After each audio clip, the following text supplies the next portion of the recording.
Há coisas que você descobre por acidente, e que quando descobre, entende que uma parte de você já sabia, mas que havia escolhido não examinar de perto, porque examinar de perto exige que você faça alguma coisa com o que encontrar. Eu havia feito essa escolha por meses. Havia notado os sinais e havia encontrado explicações razoáveis para cada um deles, porque explicações razoáveis estavam sempre disponíveis quando você precisava delas o suficiente.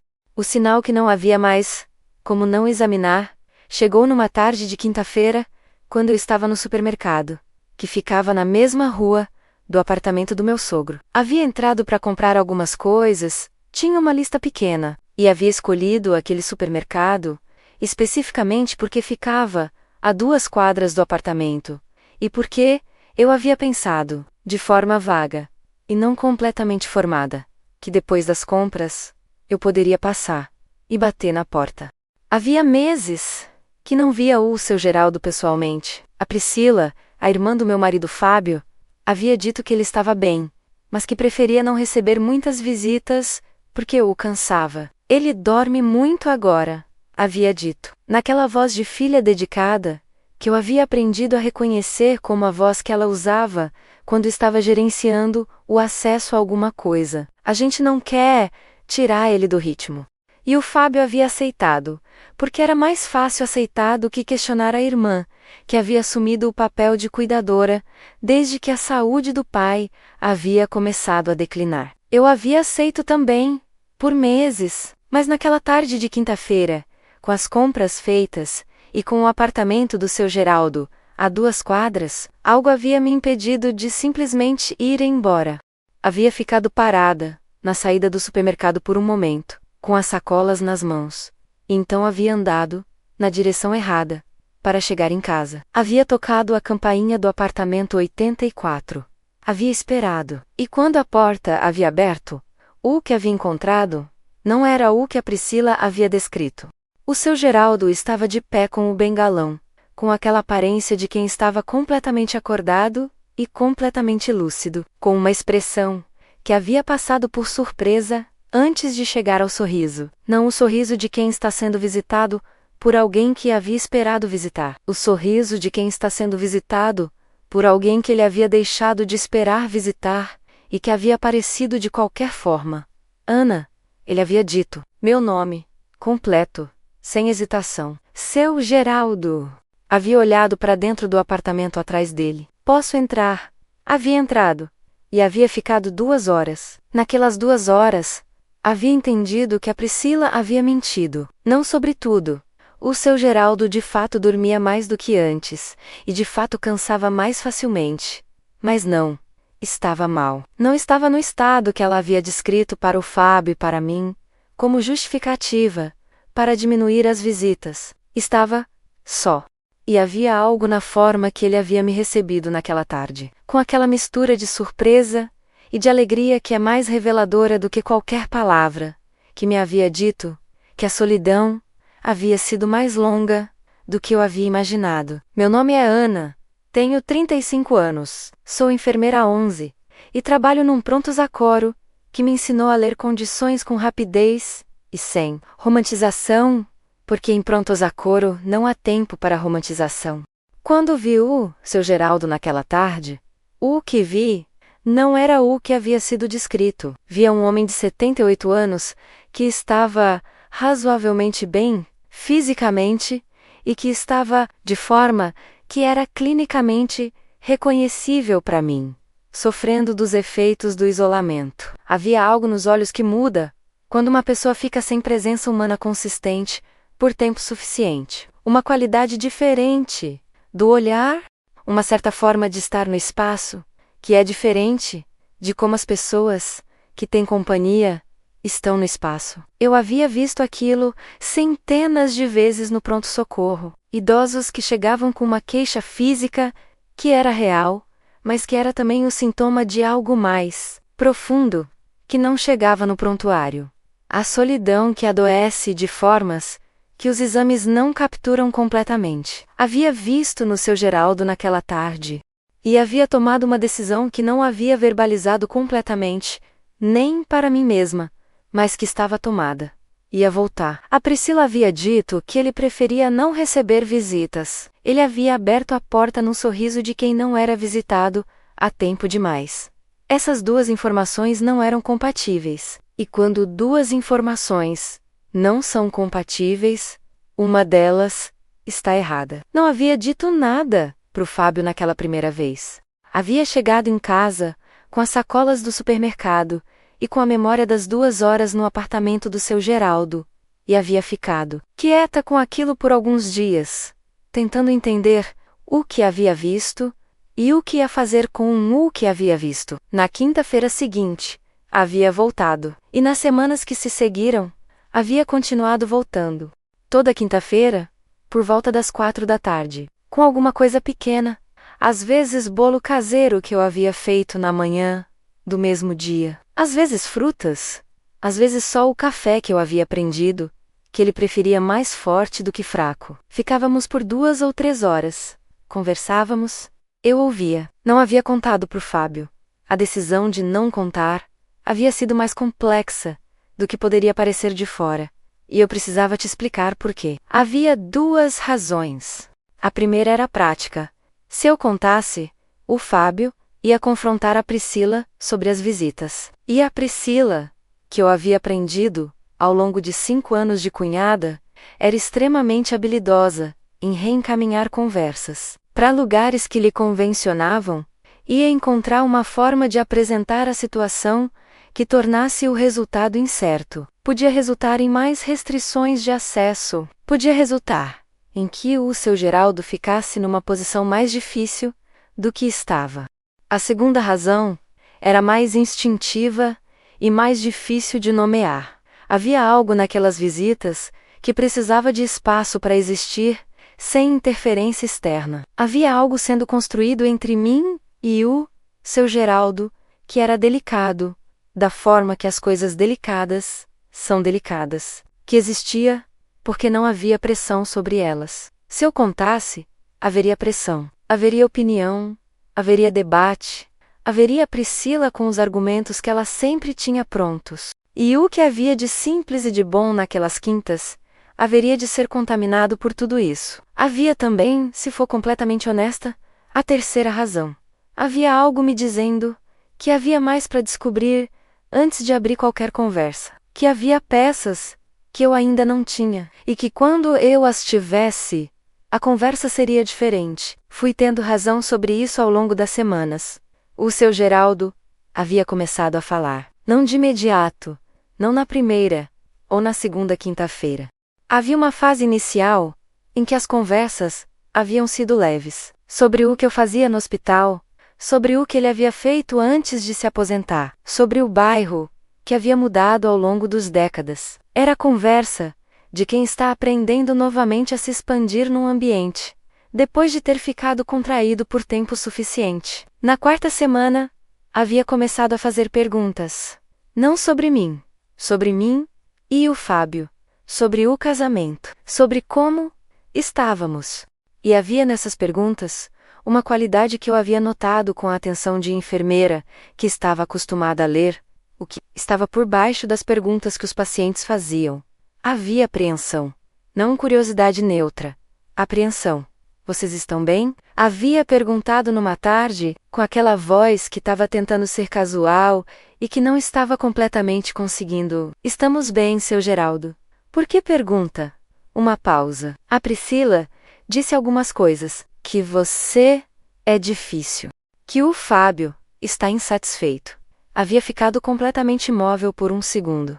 Que coisas específicas ela disse? Eu havia perguntado, com aquela calma de enfermeira que aprende a usar quando está ouvindo algo que não esperava, e que precisa de mais informação antes de reagir. Disse que você não gosta da família dele, que você quer afastar o Fábio de nós, que ele havia parado, com aquela expressão de quem está repetindo palavras que não são suas e que custam ser repetidas.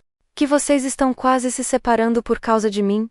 Havia entendido. Naquele momento, Por que as visitas haviam diminuído? Por que o seu Geraldo havia parecido tão surpreso quando eu havia aparecido na porta? Por que havia apreensão nas perguntas sobre o casamento? A Priscila havia estado mentindo para ele sobre mim, e mentindo para mim e para o Fábio sobre ele. Havia 2 meses de visitas pela frente, antes que eu entendesse a extensão completa do que havia sido construído. E o envelope que ele me havia entregado naquela tarde havia revelado o resto. Antes de continuar, se essa história já está tocando em algo dentro de você, faz uma coisa para mim agora. Deixa o seu like e se inscreve no canal. Me conta nos comentários de que cidade você está me assistindo. Isso me mostra que não estou falando sozinha.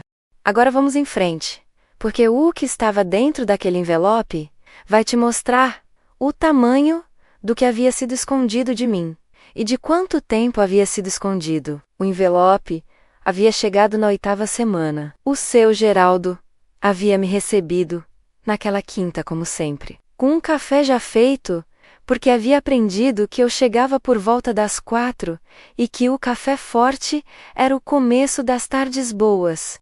Mas havia algo diferente naquela tarde. Ele estava mais quieto do que era seu costume nas últimas semanas, com aquela qualidade de silêncio de quem está carregando alguma coisa que está prestes a colocar no chão. No meio da tarde havia se levantado com o bengalão, havia ido ao quarto sem dizer nada, havia voltado com um envelope na mão, daqueles envelopes de papel craft que são mais grossos e mais resistentes do que os comuns, com aquela espessura de quem tem mais de uma folha dentro. Eu precisava guardar isso, ele havia dito, porque não sabia para quem dar, e não queria que fosse para o lugar errado. Havia me entregado o envelope, e havia ficado em silêncio enquanto eu abria. O que havia dentro eram 3 coisas. A primeira era uma carta, escrita pelo seu Geraldo, com aquela letra que eu havia aprendido a reconhecer ao longo de 8 semanas, como a letra de um homem, que havia tido uma caligrafia firme, e que ainda mantinha a precisão nas formas das letras, mesmo que a mão tremesse um pouco mais do que antes. Era endereçada ao Fábio, e começava com o seguinte: Filho, há coisas que precisam ser ditas, enquanto ainda consigo dizer com clareza, sobre a Ana, e sobre o que a Priscila te contou sobre ela. Havia parado de ler. Havia olhado para o seu Geraldo que estava sentado na cadeira de sempre, com as mãos cruzadas no bengalão, com aquela calma de quem tomou uma decisão depois de muito tempo de deliberação. Pode continuar, ele havia dito. A carta continuava. E o que havia nela era o seguinte, resumido no que precisava ser dito. O seu Geraldo havia estado recebendo, ao longo dos últimos 18 meses, uma série de informações sobre mim, que a Priscila havia passado para ele, de formas que pareciam naturais. Conversas de passagem, comentários em tom de preocupação, histórias que vinham embrulhadas em aparente preocupação com o Fábio. Havia dito que eu havia falado mal dele para o Fábio, que eu achava que ele era um peso para o casal, que eu estava pressionando o Fábio a reduzir o contato com a família. Eu havia dito ao Fábio que o seu Geraldo deveria ir para uma casa de repouso. Havia dito que eu havia tentado convencer o Fábio a não gastar recursos da família com as despesas do pai. Nada disso era verdade, nenhuma palavra, mas o seu Geraldo havia acreditado. Por meses, havia acreditado, porque não havia razão para não acreditar. A Priscila era a filha, era quem estava presente, era quem tinha acesso ao cotidiano do Fábio, de uma forma que ele não tinha. E quando você é o pai que está envelhecendo, que está com a saúde declinou, que depende de outras pessoas para filtrarem o mundo para você, você tende a acreditar no que as pessoas de confiança trazem, especialmente quando vem com detalhes, especialmente quando vem com a voz de quem está preocupado. E havia acreditado, ao ponto de começar a se distanciar de mim, de não pedir para me ver quando o Fábio visitava, de ficar mais curto nas conversas quando eu estava presente, de criar aquela distância fria e inexplicável que eu havia sentido nos meses antes da minha visita surpresa, mas que não havia conseguido entender da onde vinha. Ele havia escrito tudo isso na carta porque havia entendido, ao longo das 8 semanas, das nossas quintas-feiras. Que a mulher que havia aparecido na porta daquele apartamento, a cada semana, sem avisar, sem ser obrigada, sem nenhum incentivo externo que não fosse a compaixão, não era a mulher que a Priscila havia descrito. E porque havia uma segunda coisa no envelope, a segunda coisa eram anotações, datas e frases, com a letra mais trêmula que a da carta, como se houvessem sido escritas ao longo de um período, não numa sessão só. Era um registro que ele havia feito ao longo de meses, a data em que a Priscila havia dito determinada coisa sobre mim, seguida da frase que ela havia dito, data após data, frase após frase. Era o registro de 18 meses de mentiras sistemáticas, anotadas com a precisão de alguém que havia decidido, em algum momento, que precisava documentar o que estava sendo dito, porque estava começando a suspeitar que as coisas que estavam sendo ditas não eram verdadeiras.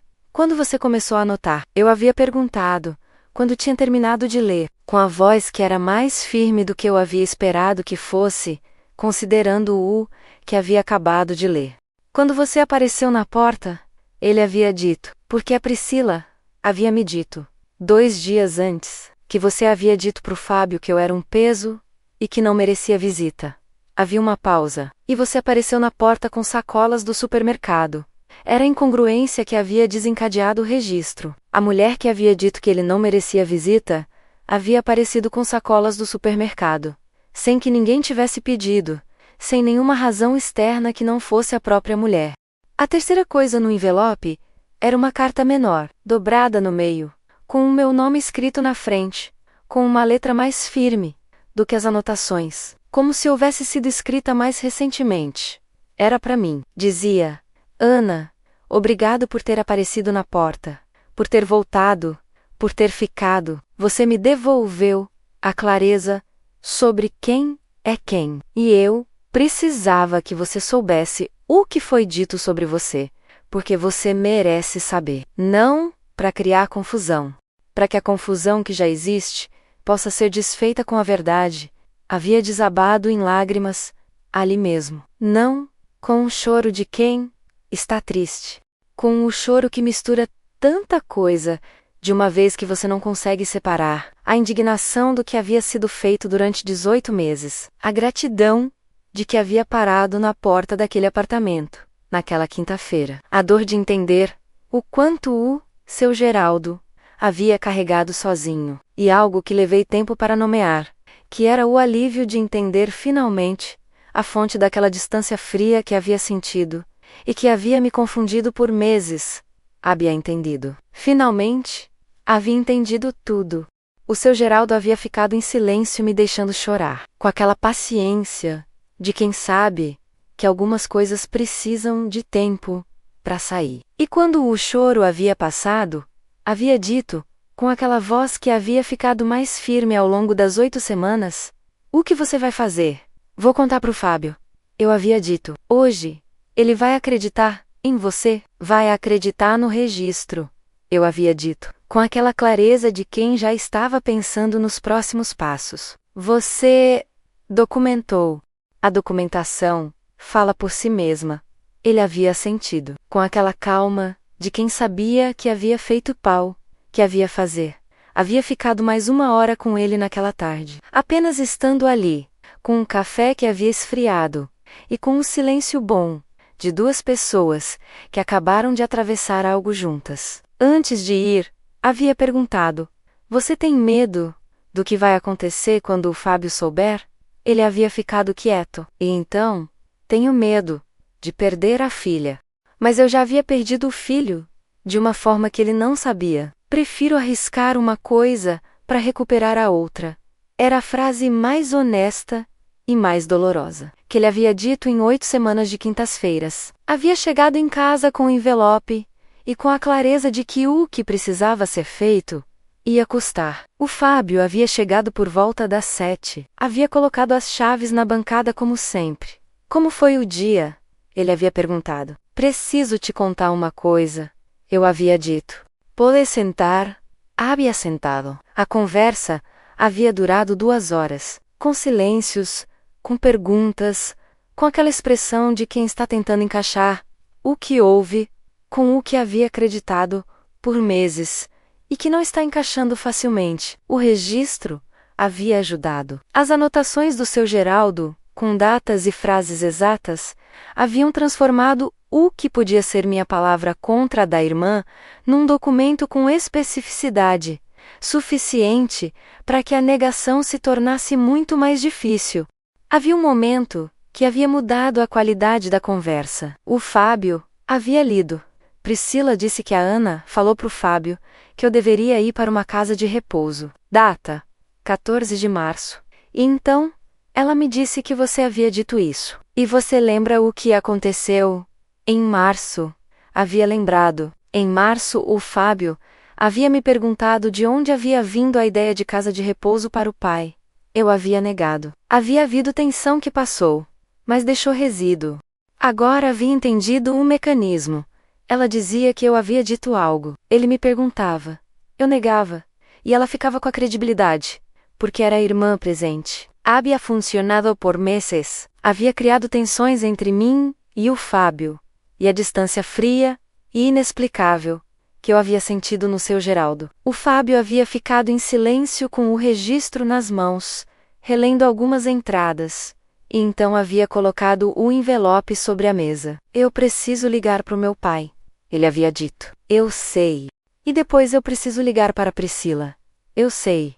Ana havia me olhado com aquela expressão de quem está chegando num lugar que custa chegar. Me perdoa por não ter visto isso antes.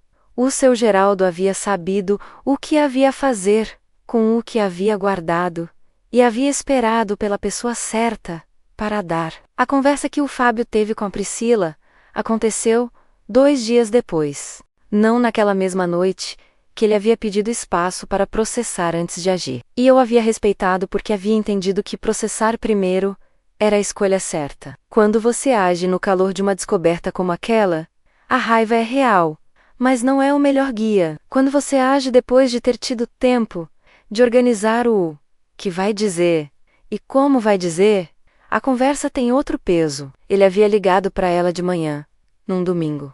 Havia pedido que viesse ao apartamento dela, ou que se encontrassem num lugar neutro. Ela havia escolhido o apartamento dela, que era o território dela, e que ela havia calculado que era vantajoso. Havia calculado errado, porque o Fábio havia ido com o envelope, não estava presente, não havia sido convidada e não havia pedido para ir, porque havia entendido que aquela conversa precisava acontecer entre irmão e irmã, antes de incluir a cunhada.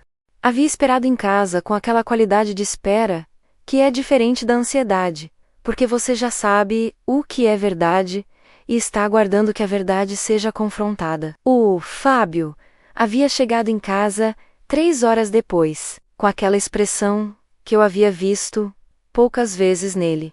Não exatamente raiva, que havia passado ou havia sido guardada para o lugar certo. Havia algo mais próximo de tristeza.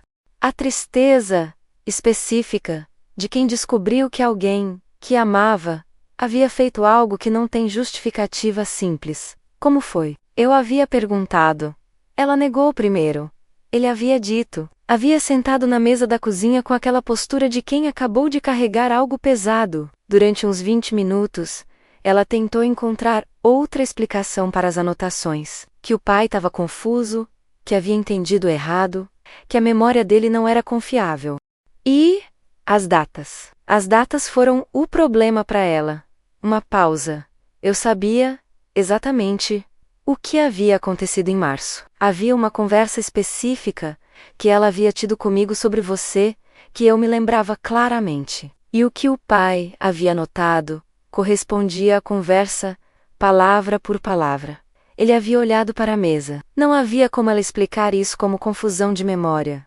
O que ela disse depois que parou de negar? Disse que havia feito porque estava preocupada comigo, que havia sentido que você estava me afastando da família e que havia tentado proteger o relacionamento entre eu e o meu pai.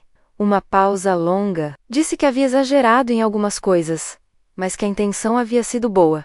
Havia ficado quieta, com aquela calma de enfermeira, que aprende a manter, Quando o que está ouvindo é difícil, mas quando a reação impulsiva não vai servir a nenhum propósito.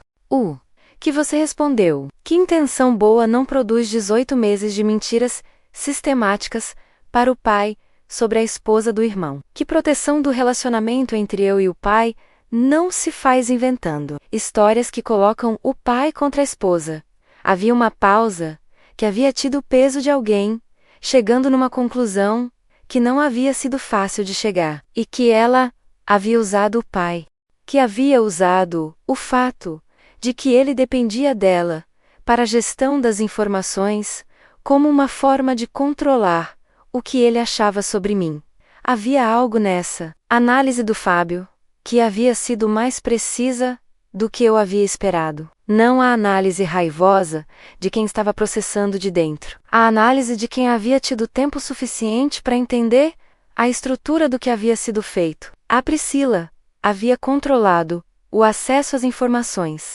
Havia controlado o que o seu Geraldo sabia sobre mim e o que eu sabia sobre o seu Geraldo. Havia construído, nas duas direções, uma narrativa que servia ao que ela havia precisado que servisse. Que eu não pertencia completamente àquela família. Que havia algo suspeito na minha relação com o marido. Que o pai não precisava de mim, porque ela estava lá. Por que havia precisado que servisse? Essa era a pergunta que levei mais tempo para entender completamente, e que o Fábio havia chegado mais perto de responder do que eu havia esperado. A Priscila havia perdido o controle sobre o irmão quando ele havia se casado. Não de forma que ela houvesse nomeado ou reconhecido. Era a Priscila que havia dito que havia ficado feliz com o casamento, que havia feito o discurso bonito no dia, que havia me abraçado com calor genuíno aparente. Mas embaixo de tudo isso, havia uma realidade que a Priscila havia navegado, desde que o Fábio havia me apresentado. Ela havia deixado de ser a pessoa mais próxima dele, e havia encontrado, ao longo dos 5 anos de casamento, uma forma de compensar essa perda de posição, sendo a filha indispensável ao pai, sendo quem controlava o acesso ao pai, sendo quem o pai dependia. Quando eu havia aparecido na porta daquele apartamento, com sacolas do supermercado, havia ameaçado esse controle. Não de forma intencional, simplesmente por aparecer. E o seu Geraldo havia percebido, e havia notado, e havia esperado pelo momento certo. Como ficou entre vocês dois? Eu havia perguntado sobre o Fábio e a irmã. Não sei ainda. Ele havia dito com honestidade. Preciso de tempo para processar que significa ter uma irmã que faz isso. E ela precisa de tempo para entender o que fez de verdade. Uma pausa, mas disse que as coisas vão ser diferentes. Que não vou mais aceitar que ela administre minha relação com meu pai. Que vou ver ele quando quiser. Que você vai ver ele quando quiser. E o pai? O Fábio havia olhado para mim com aquela expressão que eu não havia visto nele em 5 anos de casamento. A expressão de quem está envergonhado do próprio tempo perdido. Quero ir vê-lo amanhã. Você vem junto? Benon. Habíamos ido. E havia algo naquela visita, na segunda-feira de manhã, com um café que o seu Geraldo havia feito. Porque havia aprendido que na hora certa ele chegava. Que havia sido diferente de todas as visitas anteriores. Havia o Fábio presente. Havia eu. E havia aquele homem, de 78 anos, sentado na cadeira de sempre, com um bengalão, e com um sorriso que eu não havia visto nele nas semanas anteriores. Era o sorriso de quem está vendo as pessoas certas, no lugar certo ao mesmo tempo. Havia algo que o seu Geraldo havia dito naquela manhã, que havia ficado comigo. Havia olhado para o Fábio e havia dito, com aquela diretividade que havia crescido ao longo das semanas, ela apareceu, toda semana, sem que eu pedisse, sem que você soubesse. Só porque era o certo, fazer uma pausa. Você escolheu bem, filho.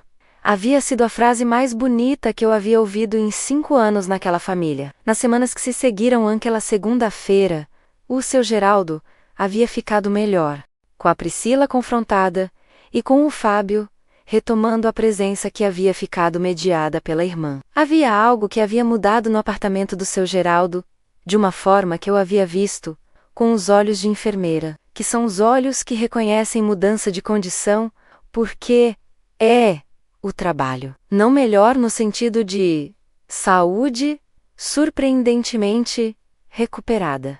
Melhor na forma que estava no mundo. Mais presente, mais engajado, com aquele brilho nos olhos que aparece quando uma pessoa que sofria do isolamento começa a receber presença suficiente. Sabia do trabalho de Prontos a Coro que isolamento não é só solidão emocional, é estado com efeitos físicos e cognitivos mensuráveis. Afeta a clareza mental, a disposição, a forma que o corpo funciona. O seu Geraldo havia estado isolado por tempo suficiente para que esses efeitos fossem visíveis. E quando o isolamento havia sido quebrado, pelas quintas-férias, e depois pelas visitas do Fábio, e de outros, que haviam voltado quando a Priscila havia deixado de ser o portão. Havia algo que havia retornado. Havia algo sobre a Priscila que eu precisava nomear com honestidade. Ela havia feito o que havia feito a partir de um lugar de medo real, de perder o lugar na família, de não ser necessária. Esse medo havia produzido 18 meses de mentiras que nada justificava.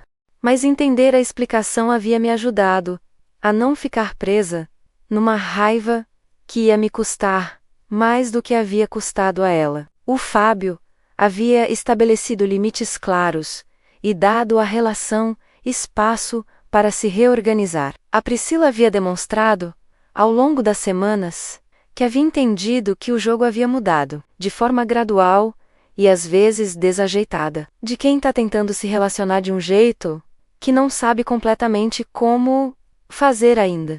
No almoço de família 6 semanas depois, havia sentado ao lado do seu Geraldo. A Priscila havia ficado do outro lado da mesa. Havia a tensão que havia de ter. Mas a Priscila havia feito uma pergunta para mim sobre o trabalho. Genuína, ou o mais genuína que ela conseguia no momento. Havia respondido. Uns 10 minutos de conversa diferente de qualquer conversa anterior. Não por afeto, que não havia antes. Por honestidade, que não havia. 2 pessoas que sabiam o que havia acontecido e que estavam tentando operar a partir desse saber. Era o começo, não o fim. E havia algo de suficiente nisso. O seu Geraldo havia me olhado durante aquele almoço, com um sorriso dos olhos. A expressão de quem havia esperado pela pessoa certa. E a pessoa certa havia aparecido numa quinta-feira com sacolas do supermercado, e com a incapacidade de continuar andando quando havia um homem na poltrona, com a aparência de quem não havia sido visitado em tempo demais. Tem uma coisa sobre o registro do seu Geraldo que eu fui entendendo ao longo das semanas, depois de tudo ter acontecido, com aquela profundidade que só vem quando você tem distância suficiente para olhar para o que aconteceu, sem o calor do momento interferindo. Seu Geraldo havia começado a notar quando eu havia aparecido na porta com as sacolas do supermercado, 2 dias depois de a Priscila ter dito que eu havia dito que ele não merecia visita. A incongruência havia sido grande o suficiente para que ele não pudesse simplesmente incorporar a informação nova à narrativa existente. Mas havia algo mais profundo do que simplesmente perceber a incongruência. Havia a decisão de documentar. E essa decisão havia exigido algo específico de um homem de 78 anos com a memória irregular. Havia exigido que ele acreditasse que o que estava percebendo era real, que havia algo errado com o que havia sido dito, e que esse errado merecia ser preservado de alguma forma concreta. Essa é a parte que mais me move quando penso naquele processo. A clareza que o seu Geraldo havia mantido a respeito das pessoas ao seu redor, mesmo com a memória que não estava cooperando completamente. A memória recente havia ficado irregular, mas o discernimento sobre quem estava presente de verdade e quem estava presente de conveniência havia permanecido intacto. Havia permanecido preciso o suficiente para que ele reconhecesse a incongruência e confiável o suficiente para que ele decidisse fazer algo com ela. Isso me havia ensinado algo sobre a velhice, que eu não havia entendido de forma tão concreta antes. Mesmo trabalhando com pacientes idosos há anos, a velhice afeta as camadas mais recentes da memória, antes de afetar o P, que foi construído ao longo de décadas. E o que foi construído ao longo de décadas inclui em pessoas que viveram com integridade o discernimento sobre o que é verdadeiro e o que é verdadeiro, sobre quem está presente de fato e quem está presente de forma, sobre quando a informação que chegou não corresponde ao que os próprios olhos veem. O seu Geraldo havia usado esse discernimento. Havia guardado o que havia visto durante semanas, enquanto eu havia ido toda quinta com o café e com o jogo de cartas, sem saber que havia um registro sendo feito em paralelo, e havia esperado até ter certeza suficiente para que o gesto de dar o envelope fosse o gesto certo, e não um gesto precipitado. Havia indignação quando havia lido as anotações, legítima, mas havia também algo mais quieto embaixo, uma tristeza que não era sobre mim, era sobre o seu Geraldo.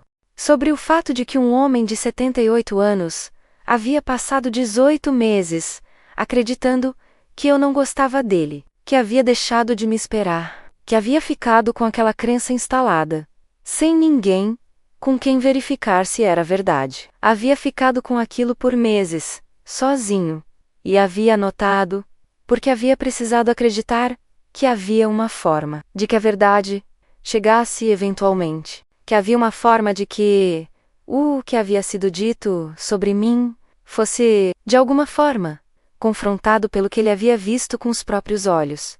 Havia coragem naquelas anotações. Um homem que não sabia se alguém ia aparecer para quem pudesse dar o envelope, mas que havia feito o registro e guardado o envelope e esperado. E quando eu havia aparecido, havia reconhecido que era essa pessoa, porque havia chegado toda semana com um café e presença genuína, sem que ninguém tivesse pedido. Presença consistente sem pedido é o sinal mais claro de caráter. Não o que você faz quando está sendo observada, o que você faz quando está apenas sendo. Eu havia apenas sido. E o seu Geraldo havia visto. Havia algo que quero nomear sobre o que o caso da Priscila revela de mais geral, porque não é uma história apenas sobre ela. É uma história sobre o que acontece quando alguém controla o fluxo de informações entre pessoas que se importam. A Priscila havia controlado o que o seu Geraldo sabia sobre mim. Havia controlado o que o Fábio sabia sobre o estado do pai. Havia construído uma arquitetura de versões parciais que serviam ao que ela havia precisado que servissem. E havia mantido essa arquitetura por 18 meses, porque havia tido o acesso privilegiado que tornava possível manter. O antídoto é sempre o mesmo. E ver com os próprios olhos a própria presença, em vez de aceitar o que chega filtrado por quem tem interesse no filtro. Eu havia ido ver e havia encontrado um apartamento diferente, um homem diferente, uma situação diferente do que havia sido descrita. E então, havia voltado, toda semana, com café e com presença. Até que o seu Geraldo havia se sentido seguro o suficiente para abrir uma gaveta e tirar um envelope que havia estado esperando pela pessoa certa. Essa era a história. Simples na estrutura e complexa no que revelava. Quero te contar uma última coisa sobre aquelas quintas-feiras que não havia mencionado ainda, e que é a parte que carrego com mais clareza quando penso em tudo que aconteceu. Havia uma tarde menos a sexta semana, menos em que o seu Geraldo havia me feito uma pergunta que havia chegado de forma completamente inesperada. Estávamos jogando cartas. Ele havia acabado de ganhar a segunda partida seguida, com aquela satisfação tranquila de quem ganhou e que sabe que ganhou, e que não precisa comentar muito, porque o resultado está lá. E então havia colocado as cartas sobre a mesa, havia me olhado e havia dito: Por que você vem aqui? Havia ficado quieta com a pergunta por um momento, não pelo conteúdo, que eu havia pensado sobre isso antes, mas pela forma como havia chegado, direta, sem preparo, da forma que as perguntas mais importantes geralmente chegam, porque apareci uma vez e entendi que havia algo errado. Eu havia dito, e não consegui simplesmente ir embora. Mas o Fábio não sabe. Não tem nada a ganhar com isso. Não da forma que você está pensando. Ele havia ficado quieto por um tempo, e então havia dito: que você ganha então? Era a pergunta mais honesta que alguém havia me feito naquele período. E havia respondido com a honestidade que ela merecia. Aprendo. Toda vez que venho aqui, eu saio diferente do que cheguei. Você conta coisas que eu não teria como aprender de outra forma. Sobre como é ter 78 anos, sobre o que ficou e o que se perdeu, sobre o que importa quando você olha de trás para frente.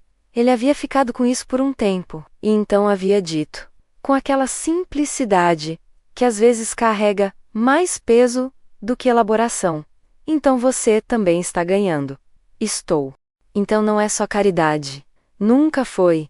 Havia algo naquele troca que havia resolvido, algo dentro de mim que eu não havia sabido que estava pendente. A questão implícita de se o que eu havia feito havia sido benevolência de cima para baixo, a nora generosa que se abaixa para cuidar do sogro negligenciado, não havia sido isso. Havia sido dois adultos se encontrando de forma honesta, e cada um recebendo algo real do encontro. Ele havia recebido presença. Eu havia recebido que a presença de alguém que viveu 80 anos tem a dar para quem está disposto a receber. Havia algo sobre essa reciprocidade que havia sido essencial. Não visitas de cuidado unidirecional. Encontros reais. E encontros reais são o que o seu Geraldo havia precisado. E são também, descobri naquelas tardes, o que eu havia estado precisando. Há uma forma de presença que você dá quando sente que está sendo recebida de verdade. Mais completa, mais honesta, capaz de produzir conexão que você mede no decorrer das semanas, não no momento. Seu Geraldo havia recebido dessa presença, e havia ficado melhor, e havia escrito um registro, e havia guardado um envelope, e eu havia desabado em lágrimas quando havia lido a carta que havia nele. Não só porque havia gratidão nela, mas porque havia revelação. Porque havia nomes, datas, frases menos a extensão concreta do que havia sido feito contra mim, durante 18 meses, por alguém que eu havia tentado repetidamente encontrar de boa vontade. Entender tudo o que havia sido escondido de mim, havia custado. E havia, paradoxalmente, libertado. Porque quando você entende a origem de algo que não fazia sentido, você deixa de carregar a parte que é desnecessária. A dúvida sobre se havia algo de verdade naquilo tudo. A pergunta silenciosa de se havia alguma forma que eu pudesse ter sido diferente, que teria mudado o que havia sido dito sobre mim. Não havia. Havia sido que havia sido independente de qualquer coisa que eu houvesse feito. E saber disso havia sido, de formas que eu não havia esperado, alívio. O alívio de saber que a distância que havia sentido no seu Geraldo não havia sido sobre mim, que o resíduo de tensões não resolvidas, com o Fábio, não havia sido sobre nós, que havia uma fonte, e que a fonte havia sido encontrada, e que um homem de 78 anos havia guardado o registro, que havia permitido que a fonte fosse encontrada, porque havia acreditado que a verdade merecia chegar, e havia chegado, no envelope, com a letra que havia tremido nas bordas, e ficado firme no centro. Tem uma coisa sobre o que a Priscila havia feito, que eu quero nomear, com a precisão que ela merece antes de qualquer outra coisa, porque é a parte que as pessoas às vezes simplificam, quando ouvem essa história, e que merece mais do que simplificação. O que ela havia feito não era só mentira, era controle de narrativa. E controle de narrativa é diferente de mentira comum, porque é sistemático, porque opera em múltiplas direções ao mesmo tempo, e porque usa as relações de confiança que as pessoas têm umas com as outras, como o veículo pelo qual funciona. Ela havia usado a confiança que o seu Geraldo tinha nela, como filha, para instalar nele uma versão de mim que não correspondia ao que eu era. Havia usado a confiança que o Fábio tinha nela como irmã, para instalar nele dúvidas sobre o estado do pai e sobre o que eu havia dito ou não. Havia construído versões diferentes, em direções diferentes, e havia gerenciado que essas versões não se encontrassem de frente. E havia funcionado por 18 meses, porque as pessoas que estavam sendo manipuladas confiavam nela. E porque confiança, quando está presente, é o ambiente mais favorável que existe para o funcionamento de narrativas que não correspondem à realidade. Isso não é uma acusação específica a Priscila como pessoa singular. É a descrição de um mecanismo que existe em muitas famílias e em muitas relações, em formas mais e menos deliberadas, mais e menos extensas. O mecanismo de alguém que controla o acesso à informação e que usa esse controle para manter uma posição que seria ameaçada se a informação circulasse livremente. E o antídoto para esse mecanismo, que é o que eu quero que você leve daqui, não é sofisticado, é simples, é ir ver, é a primeira coisa que quero que você leve dessa história. Quando você tem alguém na sua vida que passa você informações sobre outra pessoa ou sobre uma situação, e especialmente quando essa pessoa tem interesse naquilo que você vai acreditar, não confie só na informação. Vá verificar com seus próprios olhos, com sua própria presença, com sua própria capacidade de observar o que está na sua frente. Eu havia aceitado durante meses a versão da Priscila sobre o estado do seu Geraldo e sobre o que ele precisava ou não precisava. E havia encontrado, quando havia ido ver, um apartamento e um homem completamente diferentes do que havia sido descrito. Vá ver, sempre que puder. A realidade raramente é exatamente o que foi descrito por quem tem interesse. Na descrição, a segunda coisa é sobre o que acontece com as pessoas idosas quando ninguém vai ver. O seu Geraldo havia ficado melhor quando havia recebido presença consistente. Isso não é anedotal, é o que a evidência sobre isolamento em idosos mostra de forma consistente.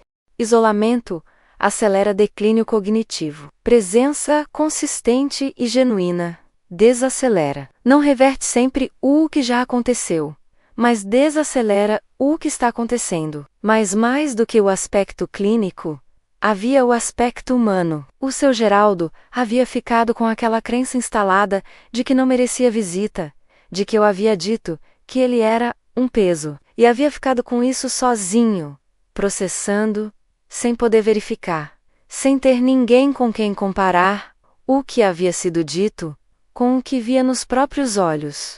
Quando você tem alguém na sua vida que está mais velho e que está mais dependente de outras pessoas para filtrar o mundo, preste atenção ao que está chegando filtrado. Não porque todo mundo que filtra está mentindo menos, a maioria não está, mas porque, mesmo filtros bem-intencionados, às vezes distorcem, e porque a presença direta, sua, sem filtro, não tem substituto. A terceira coisa é sobre a coragem de documentar.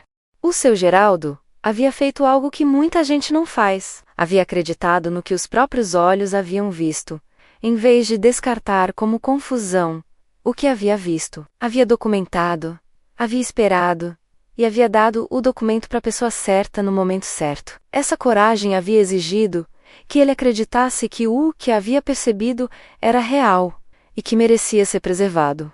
Havia exigido que ele se sentisse suficientemente seguro comigo, depois de 8 semanas de quintas-feiras, para abrir a gaveta e tirar o envelope. Havia exigido no fundo que ele houvesse encontrado alguém suficientemente presente e suficientemente genuína para que, dizer a verdade, fosse uma aposta que valia a pena fazer. Eu havia sido essa pessoa, sem saber que estava sendo. Havia aparecido, voltado, ficado. E isso havia criado o ambiente em que a verdade havia podido chegar. Isso é o que presença genuína produz. Não sempre o que você esperava. Às vezes muito mais do que você havia esperado. Às vezes, exatamente o que precisava ser produzido para que algo que estava torto ficasse reto. Quero te deixar com a imagem que fica comigo quando penso em tudo que aconteceu. Não o momento do envelope, que havia sido poderoso e que havia me desabado, mas o momento antes do envelope, na sexta semana, quando o seu Geraldo havia perguntado o que eu ganhava com as visitas. Então você também está ganhando. Ele havia dito, quando eu havia respondido. Estou. Então não é só caridade. Nunca foi. Era verdade. Não havia sido só caridade. Havia sido encontro dois adultos, em momentos diferentes de vida, se encontrando de forma honesta, e cada um recebendo algo real. Presença sem intenção de receber, ainda assim, recebe. Porque quando você está genuinamente presente, você está aberto de uma forma que não está quando está cumprindo obrigação. E estar aberto é estar em condições de receber. Eu havia recebido 18 meses de verdade, num envelope que havia estado esperando por mim. Havia recebido um sogro, que havia se tornado, naquelas quintas-feiras, uma das pessoas mais importantes da minha vida. Havia recebido um marido, que havia chegado a um entendimento sobre o pai e sobre a irmã, que havia reorganizado algo que havia estado torto por tempo demais. Havia recebido muito, por ter aparecido com sacolas do supermercado numa quinta-feira, de tarde. Deixa eu te contar uma coisa que aconteceu algumas semanas depois de tudo ter sido revelado, que foi pequena na forma e grande no que significou. Estava no apartamento do seu Geraldo numa quinta-feira comum, com um café de sempre, quando ele havia me pedido ajuda, com uma carta que queria escrever, não para o Fábio, não de natureza urgente. Uma carta para um amigo de décadas, que havia se mudado para outra cidade, e com quem havia perdido contato, ao longo dos anos de saúde, mais frágil. Havia ficado ao lado dele, enquanto ele ditava, e eu escrevia. Não havia precisado de muita orientação, porque as palavras sabiam onde ir. Havia algo, naquele ditado, que havia me revelado o seu Geraldo, de uma forma diferente das histórias contadas nas tardes de quintas. Havia visto como ele se expressava, quando a expressão era para alguém que havia amado por décadas. Com aquele vocabulário de quem tem longa história, com as palavras e com as pessoas de quem fala. Quando havia terminado, havia colocado a carta no envelope, havia me olhado e havia dito: obrigado por me ajudar a voltar para mim. Havia ficado quieta com aquela frase por um momento. Não havia entendido completamente de imediato, e então havia entendido. O isolamento, as mentiras, a distância construída ao longo de 18 meses. Tudo isso havia o afastado de si mesmo, de uma forma que eu não havia nomeado nesses termos, mas que reconhecia quando havia sido descrita assim. Quando as pessoas ao redor de você passam informações que não correspondem ao que você está vendo com os próprios olhos. E quando você não tem espaço para verificar, eventualmente começa a confiar menos nos próprios olhos, a duvidar da própria percepção, a se afastar da versão de si mesmo, que sabe o que sabe e que confia no que sabe. O seu Geraldo havia se afastado de si mesmo e havia voltado. Ao longo de 8 semanas de café e de presença genuína, havia voltado para um lugar de clareza sobre quem eram as pessoas ao redor e sobre o que era verdadeiro. Você não me ajudou a voltar, eu havia dito. Você voltou. Eu só apareci. Ele havia sorrido com os olhos, com aquele sorriso que eu havia aprendido a reconhecer como o sorriso de quem está bem de verdade. É assim que eu quero que você leve essa história. Não como a história da nora que salvou o sogro. Como a história de 2 adultos que se encontraram de forma honesta e que cada um voltou para si mesmo através desse encontro. Porque encontros honestos fazem isso. Quando você está genuinamente presente com alguém, você também fica mais presente consigo mesmo. É o paradoxo bonito da presença real. Quanto mais você dá, mais você recebe. Não em troca transacional. Em crescimento Paralelo, eu havia crescido, naquelas quintas, em paciência, em escuta, em entendimento sobre o que importa quando você olha de trás para frente, e havia voltado para mim mesma, de formas que ainda estou entendendo completamente. Isso é o que presença honesta produz, em todas as direções. Se essa história tocou em algo dentro de você, deixa o seu like agora e se inscreve no canal. Me conta nos comentários, você já foi alvo de narrativas construídas por outras pessoas, a seu respeito, que chegaram até quem você amava? Como soube? O que aconteceu? Sua história importa tanto quanto a minha. Vamos construir aqui uma comunidade de pessoas que sabem que a realidade direta, com os próprios olhos e a própria presença, sempre vai mostrar mais do que qualquer versão filtrada. Nos vemos no próximo relato.